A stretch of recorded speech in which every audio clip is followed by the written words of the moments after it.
नमस्कार दोस्तों, मैं सलाहुद्दीन नवेद रोशन रहेगे इस नए अंक में आपका स्वागत करता हूं। दोस्तों, आज हम बात करेंगे कि हम जब थेरेपी करा रहे हैं या नहीं करा रहे हैं तब भी बच्चे का डेवलपमेंट होता है, और अगर हम थेरेपी करा रहे हैं तो डेफिनेटली बच्चे का डेवलपमेंट फास्ट होना चाहिए। उसकी प्रॉब्लम्स, उसकी जो समस्याएं हैं वो कम होनी चाहिए और उसका डेवलपमेंट फास्ट हो जाना चाहिए। पर हम कैसे पता करें कि हम सही दिशा में चल रहे हैं या नहीं? हमें कैसे पता चलेगा कि हम जिस चीज़ के लिए थेरेपी करा रहे हैं वो चीज़ कई बार विजिबल होती है, दिखती है, कई बार नहीं दिखती, कई बार समझ में आती है, कई बार समझ में नहीं आती है। तो हम कैसे पता करें कि हमारा इंटरवेंशन, हमारी हस्तक्षेप प्रक्रिया सही चल रही है या नहीं चल रही है? आज हम बात करेंगे इसी के बारे में। बात शुरू करने से पहले अगर आपने अभी तक हमारा चैनल सब्सक्राइब नहीं किया है तो कृपया सब्सक्राइब करें, लाइक करें, शेयर करें ताकि हम हर उस फैमिली तक पहुंच सकें जिसको हमारी ज़रूरत हो सकती है। यहाँ पे पहला हिस्सा हम लेंगे कि बच्चे के डेवलपमेंट के विकास के मुख्य एरियाज कौन से हैं, मेन एरियाज कौन से हैं, क्षेत्र कौन से हैं। उनमें सबसे पहला है फिजिकल डेवलपमेंट यानी शारीरिक विकास। यहाँ पर हम इसको गामक विकास या मोटर डेवलपमेंट से जोड़ सकते हैं। क्यों? क्योंकि शारीरिक विकास उसी के माध्यम से मापा जा सकता है। अब शारीरिक विकास में गर्दन संभालने से शुरू होने वाला काम दौड़ने, उंगलियों से बारीक काम करने तक जाता है, यानी सुई में धागा डालने तक जाता है, लिखाई तक जाता है, बच्चा लिख लेता है, बारीक अक्षर लिख लेता है। तो यहाँ पर गर्दन संभालने से शुरू हुई गामक विकास यानी मोटर डेवलपमेंट की स्टेजेस वहाँ तक जाती हैं जहाँ तक बिल्कुल बारीक काम भी बच्चा कर सकता है। अब यहाँ पर हम ये देखेंगे कि बच्चे की उम्र कितनी है और उस उम्र के हिसाब से वो गामक कौशल यानी कि मोटर स्किल कर पाता है या नहीं कर पाता है। जैसे 1 साल का बच्चा चल लेता है तो बच्चा चल रहा है कि नहीं चल रहा। 2 साल का बच्चा जंप करने लगता है, दौड़ने लगता है। हमारा बच्चा जंप कर रहा है या नहीं कर रहा है, दौड़ रहा है या नहीं दौड़ रहा है। इसी तरीके से ये स्किल बढ़ते जाते हैं और ये आगे आगे हमको एज के हिसाब से, बच्चे की उम्र के हिसाब से मापना होते हैं, नापना होते हैं। जो ये काम हम मोटर स्किल डेवलपमेंट चेकलिस्ट से कर सकते हैं। ये काम फिजियोथेरेपिस्ट भी कर सकते हैं, ऑक्यूपेशनल थेरेपिस्ट भी कर सकते हैं, स्पेशल एजुकेटर भी कर सकते हैं और कोई और विशेषज्ञ यानी कि साइकोलॉजिस्ट भी कर सकते हैं। लेकिन अगर बच्चा पीछे चल रहा है तो बेहतर होगा कि हम फिजियोथेरेपिस्ट की मदद लें मोटर डेवलपमेंट के लिए। शारीरिक विकास के बाद नंबर आता है मानसिक विकास यानी कि कॉग्निटिव डेवलपमेंट, संज्ञानात्मक विकास।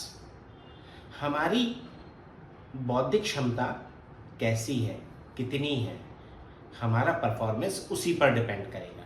यानी कि अगर हमारी बौद्धिक क्षमता अच्छी है, कॉग्निटिव डेवलपमेंट अच्छा है तो हम नॉर्मली बिहेव करेंगे। लेकिन अगर कमज़ोर है तो हम हर एरिया में मतलब चाहे वो बोलना हो, समझना हो, काम करना हो, हम अच्छा परफॉर्म नहीं कर पाएंगे। यानी कि बच्चा अच्छा परफॉर्म नहीं कर पाएगा। बच्चे की समझ पर निर्भर करेगा, डिपेंड करेगा कि बच्चे का बाकी सारे एरियाज में परफॉर्मेंस कैसा रहेगा। अब यहाँ पर कॉग्निटिव डेवलपमेंट एक बहुत बड़ा एरिया है। यहाँ पर हम बहुत साधारण शब्दों में कहते हैं समझ। बच्चे की समझ कैसी है? अगर उम्र के समकक्ष है तो बढ़िया है, उसकी एज एप्रोप्रिएट समझ है तो ठीक है। लेकिन अगर एज एप्रोप्रिएट नहीं है तो कितनी है ये जानना बहुत ज़रूरी है, जो कि इंटेलिजेंस असेसमेंट, बौद्धिक क्षमता परीक्षण से पता चल जाता है। पुनर्वास मनोवैज्ञानिक, क्लिनिकल साइकोलॉजिस्ट यानी नैदानिक मनोवैज्ञानिक ये परीक्षण करते हैं। आप उनसे परीक्षण करवाकर ये जान सकते हैं कि बच्चे की बौद्धिक क्षमता कितनी है। और यहाँ पर जब हम ये जान लेते हैं कि बच्चे की बौद्धिक क्षमता सामान्य है तो कोई इशू नहीं है, फिर बहुत आसानी से बच्चा अचीवमेंट कर सकता है। लेकिन अगर बौद्धिक क्षमता कम है, उम्र से पीछे चल रहा है, तो यहाँ पर हमें जो पहला लक्ष्य होता है वो ये होता है कि बच्चे की बौद्धिक क्षमता को बढ़ाया जाए। और ये एक उम्र तक संभव है, जब तक बच्चे का विकास अवधि यानी कि डेवलपमेंटल पीरियड चल रहा है तब तक ये संभव है। इसके लिए psycho education therapy best option है, जिसके माध्यम से बच्चे के सोचने, समझने, निर्णय लेने, तर्क शक्ति आदि का विकास होता है और उसके बाद बच्चा अपने एज अप्रोप्रिएट डेवलपमेंट की ओर जाता है। ये काम रिहेबिलिटेशन साइकोलॉजिस्ट, चाइल्ड साइकोलॉजिस्ट करते हैं। यहाँ पर कॉग्निटिव यानी कि समझ पर निर्भर करता है कि बच्चे का बोलेगा कैसे। यहाँ हमारी समझ पर निर्भर करता है कि हम बोलेंगे कैसे, समझेंगे कितना, करेंगे कितना, करेंगे कैसा। तो यहाँ बच्चे की समझ पर निर्भर करेगा, डिपेंड करेगा कि बच्चा बोलेगा क्या, कितना बोलेगा और कैसे बोलेगा। बच्चे की समझ पर डिपेंड करेगा कि उसके परफॉर्मेंस कैसा होगा, उसका स्कूल परफॉर्मेंस कैसा होगा, उसकी समझ कैसी होगी, उसका ओवरऑल परफॉर्मेंस कैसा होगा, ये उसकी समझ पर डिपेंड करेगा। तीसरा जो क्षेत्र है वो है सोशल डेवलपमेंट यानी कि सामाजिक विकास। सोशल डेवलपमेंट में बच्चे का मुस्कुराना, अपनों को देखकर मुस्कुराना, रिश्तेदारों को देखकर मुस्कुराना, दोस्तों को देखकर मुस्कुराना, खेलना यहाँ से शुरू होता है और ये जाता है हाई लेवल पर, वहाँ पर जहाँ पर ये अजनबियों से भी बहुत अच्छे से इंटरेक्शन कर सके, अपनी बात को बहुत अच्छे से रख सके समाज में, सोसाइटी में, और वो जो कहना चाहता है और वो जो चाहता है वो मैसेज, वो संदेश हर व्यक्ति तक पहुंचा सके। ये एक बहुत बड़ा स्किल होता है, बहुत बड़ा एरिया होता है जहाँ पर बच्चे की या हमारी कामयाबी डिपेंड करती है, यानी कि हमारी सफलता हमारे सोशल स्किल्स पर डिपेंड करती है। अब बच्चे में सोशल डेवलपमेंट कैसा है, कितना है, क्या कमी है, ये हम जान सकते हैं सोशल स्किल असेसमेंट के द्वारा। जब हम ये जान लेते हैं कि बच्चे को कहाँ इशू है तो हम थेरेपिस्ट की मदद ले सकते हैं, मनोवैज्ञानिक की मदद ले सकते हैं, स्पेशल एजुकेटर्स की मदद ले सकते हैं कि बच्चे को कैसा एनवायरनमेंट दिया जाए। अब यहाँ पर ये नोट कर लीजिए कि थेरेपी के साथ साथ एनवायरनमेंट भी बहुत इम्पॉर्टेंट होता है। अगर हमने बच्चे को गुड मॉर्निंग, गुड इवनिंग, नमस्कार, सलाम करना सिखाया है तो ये बहुत ज़रूरी है कि वो अपने घर में, अपने मोहल्ले में, अपने रिश्तेदारों में उसका इस्तेमाल करे और उसके मौके उसे मिलते रहें। शादी में, पार्टी में, फंक्शन में, जहाँ भी वो जाए अपने स्किल का परफॉर्मेंस करे।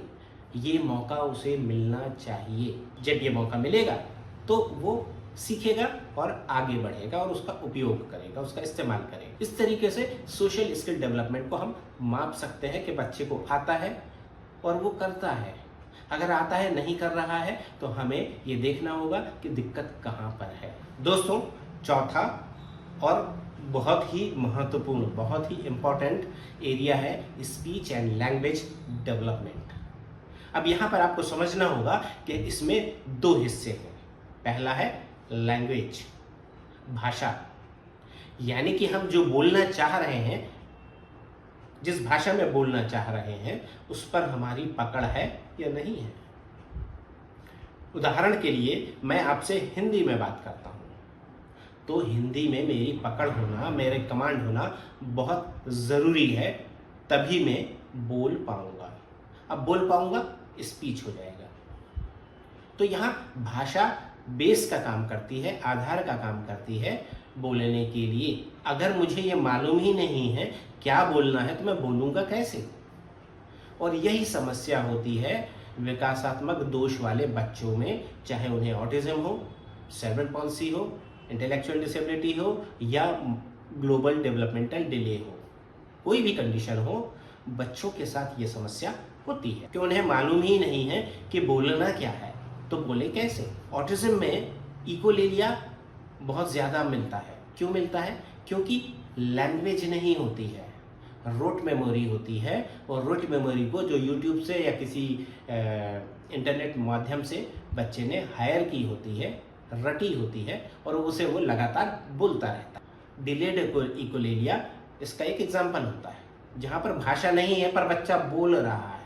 क्या बोल रहा है उसे नहीं मालूम, क्यों बोल रहा है उसे नहीं मालूम। तो यहाँ पर वो भाषा नहीं है, वो सिर्फ बोल रहा है जिसका कोई अर्थ नहीं है। तो यहाँ पर भाषा बेसिक चीज़ है। भाषा का विकास लैंग्वेज चेकलिस्ट से हो सकता है, जो कि स्पीच पैथोलॉजिस्ट ऑडियोलॉजिस्ट करते हैं।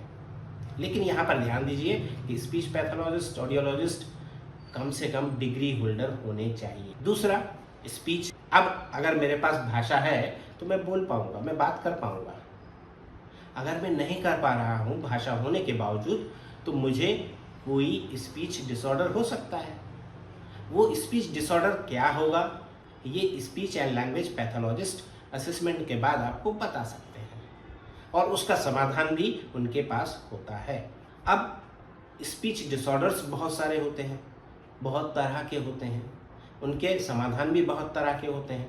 तो यहाँ पर ये बहुत ज़रूरी है कि हम प्रॉपर स्पीच लैंग्वेज पैथोलॉजिस्ट से संपर्क करें, ना कि diploma holder. Diploma holder speech and language pathologist के अंडर में काम करने के लिए तैयार किए गए हैं, ना कि इंडिपेंडेंट काम करने के लिए। तो यहाँ पर ये बहुत इंपॉर्टेंट है कि हम इस चीज़ को ध्यान में रखें कि अगर हम चाहते हैं कि बच्चा सही तरीके से बोले, तो हम उसको प्रॉपर इंटरवेंशन दें, प्रॉपर असेसमेंट के बाद। और ये दोनों assessment speech and language pathologist करते हैं, उनके माध्यम से हम मदद ले सकते हैं, इंटरवेंशन प्लान बना सकते हैं, उनके अंडर गाइडेंस हम सपोर्ट ले सकते हैं, थेरेपी प्लान कर सकते हैं। तो दोस्तों, आज के अंक में बस इतना ही। अगले अंक में हम आपको बताएंगे कि ऑटिज्म में बच्चों को किस तरह के इशू हो सकते हैं, और उनकी समस्याओं को हम किस तरीके से समाधान लेकर माप सकते हैं कि उसमें डेवलपमेंट हो रहा है या नहीं हो रहा है। हम उनको माप सकते हैं। कौन मापेगा, कैसे मापेगा, इसके बारे में हम बात करेंगे अगले अंक में। अगर आपने अभी तक हमारा चैनल सब्सक्राइब नहीं किया है तो कृपया सब्सक्राइब करें, लाइक करें, शेयर करें, ताकि हम हर उस फैमिली तक पहुंच सकें जिसको हमारी ज़रूरत हो सकती है। दोस्तों, आप देखते रहिए रोशन राहें। मुझे दीजिए इजाज़त। नमस्कार, जय हिंद।